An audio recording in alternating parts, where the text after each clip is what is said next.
Hi, it's Rachel here. No doubt you've heard about the horrible massacre that occurred in New Zealand last Friday in the city of Christchurch, which is in the South Island, and a gunman entered into two mosques in Christchurch and shot dead 49 people. Another one has since died in hospital, so 50 people dead so far.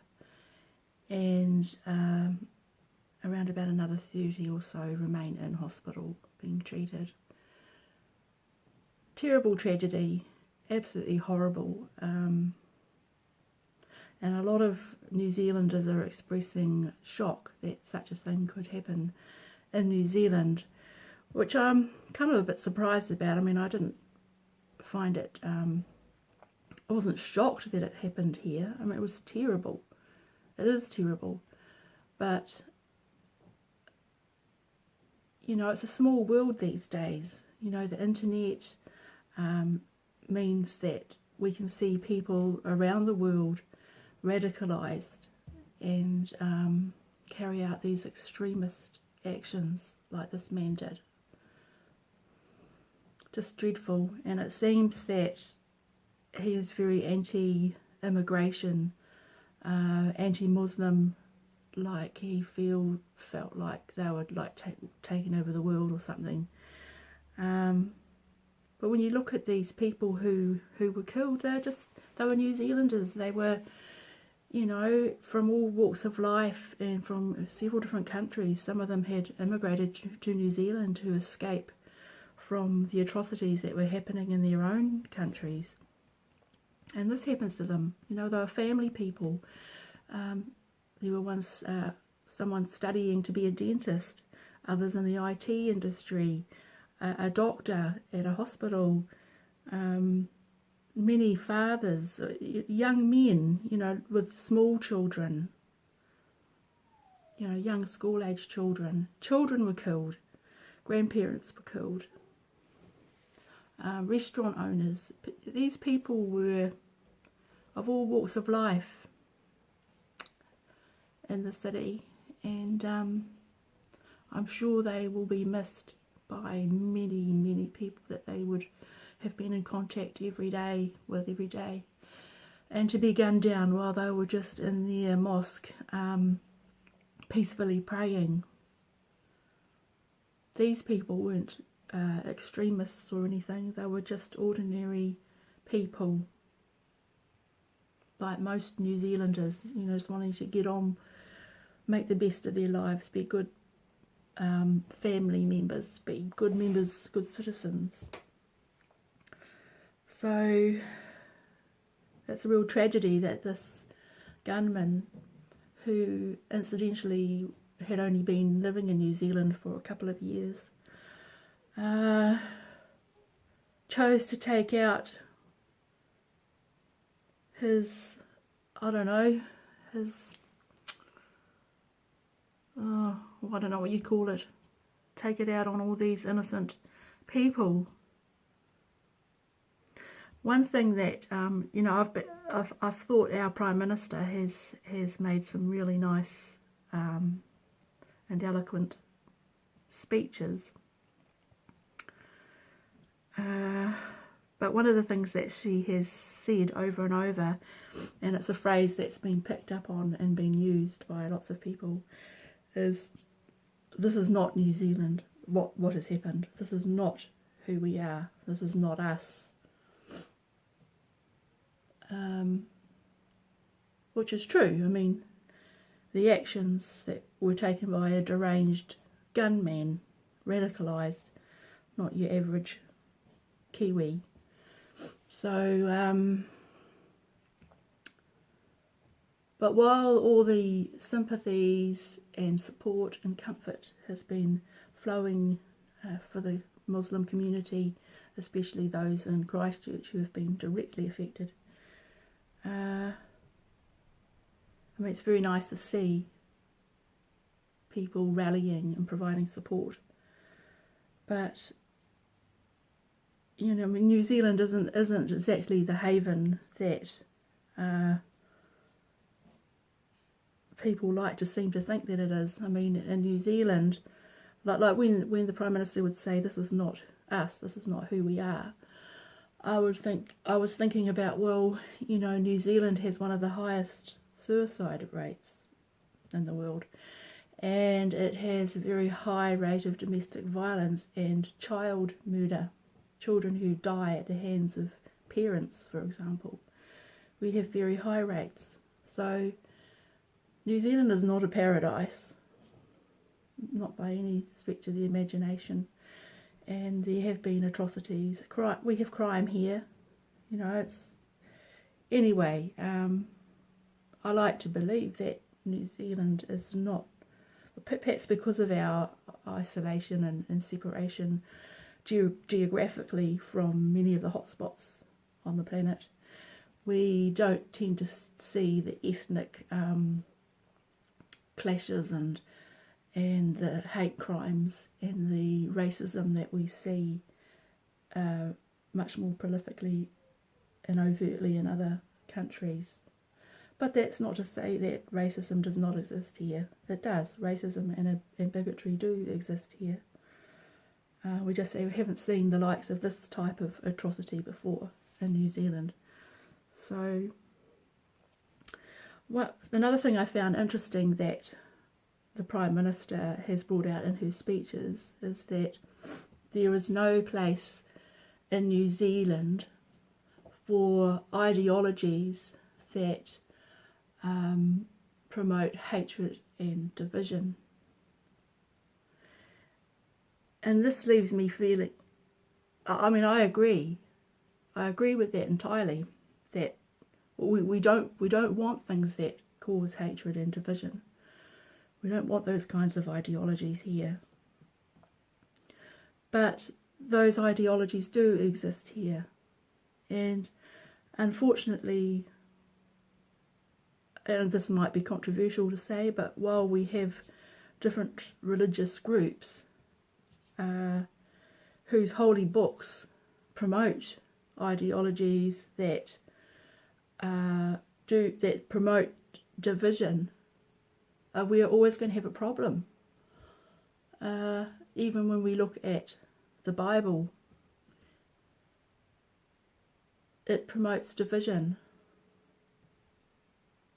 We look at the Quran, it promotes division. And it is the us against them mentality that we are right, God is with us, and ultimately he will punish those who aren't. So while we have religions in the country that have these kinds of ideologies, we're always going to have some kind of division. And we're going to have, well, what I have found is that a lot of people who profess to be religious, they are only really nominally religious. They're not fundamentalist. They take what they like from the holy writings, supposedly holy writings, and ignore the rest. But still, they profess to uphold these writings they have as being from God and being sacred. So it's very confusing.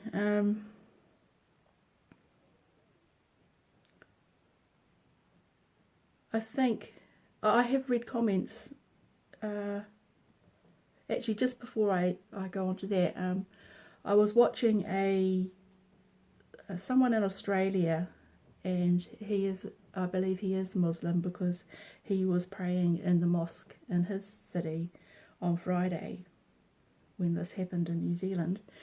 And he was talking about how his Muslim brothers would have been in the mosque, and it would have been very, very quiet, that you would have heard a pin drop. They all had their backs to the door because they were in prayer.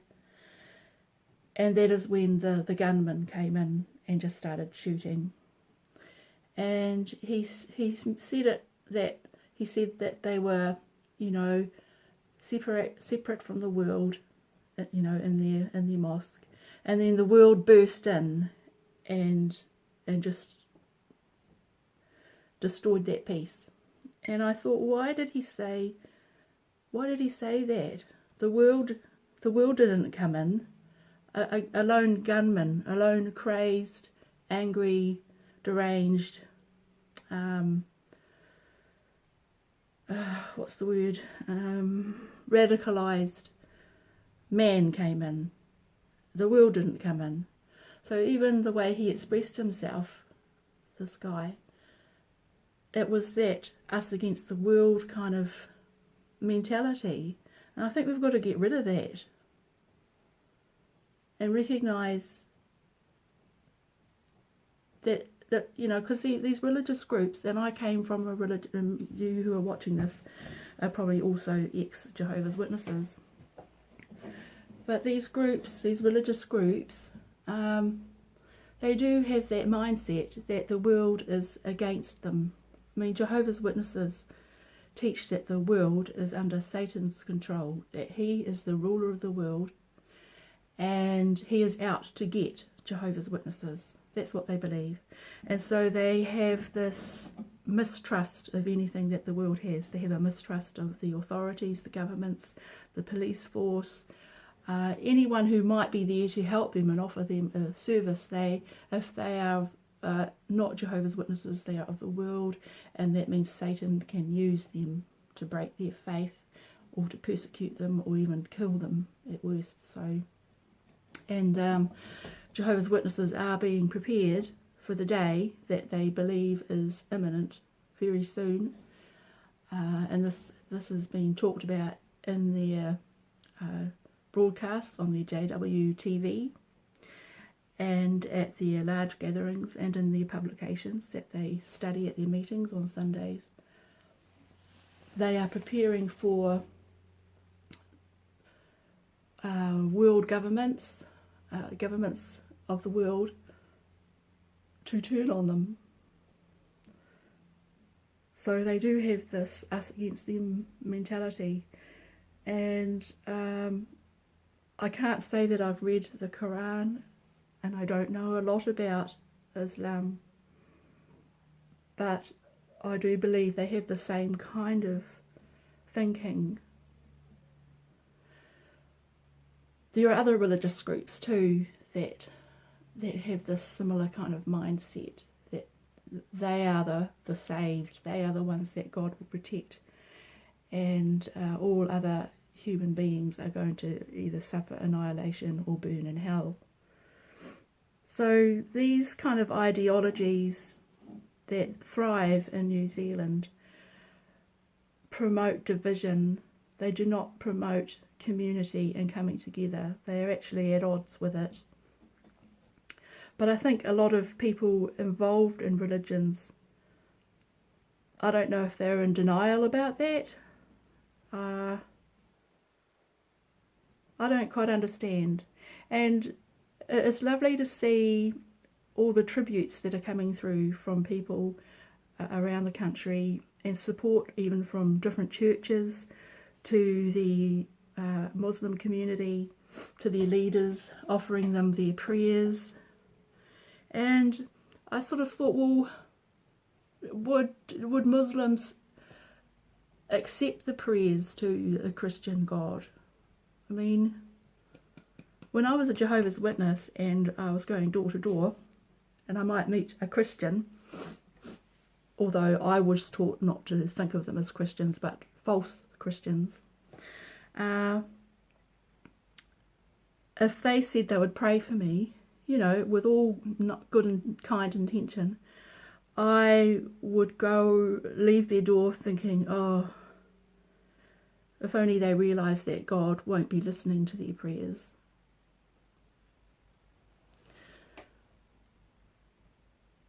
Which is sad, isn't it?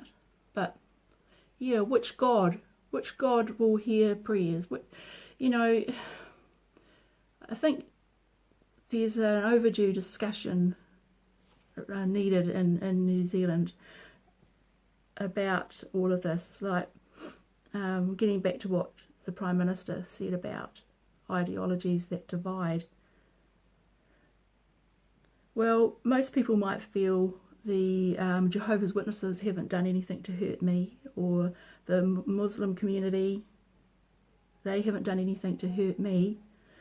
But quite often what happens is that these groups hurt their own members. And I do know of ex-Muslims who have decided to leave their faith, and they have been ostracised and punished and shunned by their families and friends. And I know in some countries it's actually, your life is endangered when you do that. Fortunately, that doesn't seem to happen here. You'd be done for murder. But and with Jehovah's Witnesses, of course, if you choose to leave the Jehovah's Witnesses, especially if you do so officially, like resigning, which they call disassociating, or if you are disfellowshipped for any reason,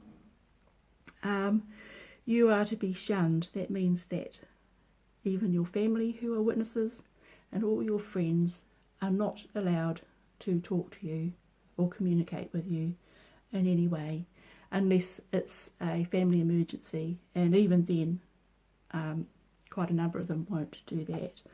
Like some ex-witnesses that I know, a family member has died and no one's contacted them to let them know. So these communities, some of these religious communities in New Zealand, cause harm to their own members.